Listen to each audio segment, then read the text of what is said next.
اعوذ باللہ من الشیطان الرجیم، بسم اللہ الرحمن الرحیم۔ آج کی ہم ویڈیو میں اپنا غسل جنابت کا طریقہ آپ کو بتائیں گے کہ غسل جنابت کا طریقہ کیا ہے۔ جب رات کو میاں بیوی ہم بستر ہوں تو صبح کو نماز فجر سے پہلے اور اگر دن میں یہ عمل ہو تو اگلی نماز سے پہلے مرد اور عورت دونوں کو غسل کرنا ضروری ہے۔ اسی غسل کو غسل جنابت اور غسل نہ کرنے تک ناپاکی کی حالت میں رہنے کی حالت جنابت یا جنبی ہونا کہتے ہیں۔ غسل جنابت میں بہت اہتمام کی ضرورت ہے۔ مرد عورت دونوں ہی اپنے جنسی اعضاء کی صفائی میں احتیاط سے کام لیں۔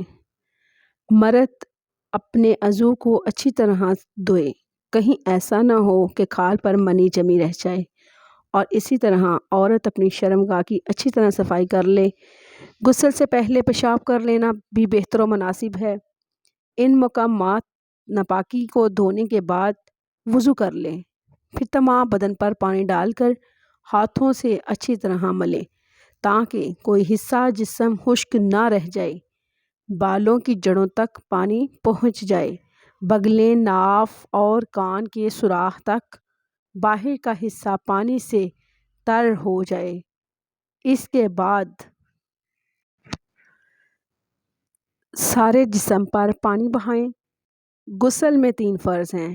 ایک بار منہ بھر کر کلی یا غرارہ کرنا، ناک کے نرم حصے تک پانی پہنچانا اور پورے بدن پر ایک بار اس طرح پانی بہانا کہ بال برابر حصہ بھی خشک نہ رہے، اور یہ تینوں عمل 3 بار کرنا سنت ہے۔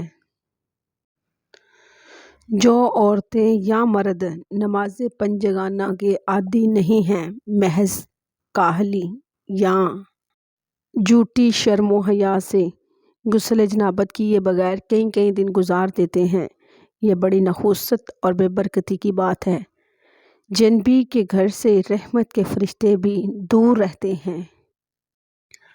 اللہ پاک ہم سب کو نیک عمل کرنے کی توفیق دے، اور اگر آپ کو میرا چینل اچھا لگے تو پلیز میرے چینل کو سبسکرائب کریں، میری ویڈیو کو لائک کریں، اور کمنٹس میں بتائیے گا کہ آج کی اسلامی ویڈیو آپ کو کیسی لگی۔ تو اس کے ساتھ اجازت دیں، پھر نئی ویڈیو لے کر حاضر ہو جاؤں گی لیلا وائس ٹی وی میں۔ اللہ حافظ۔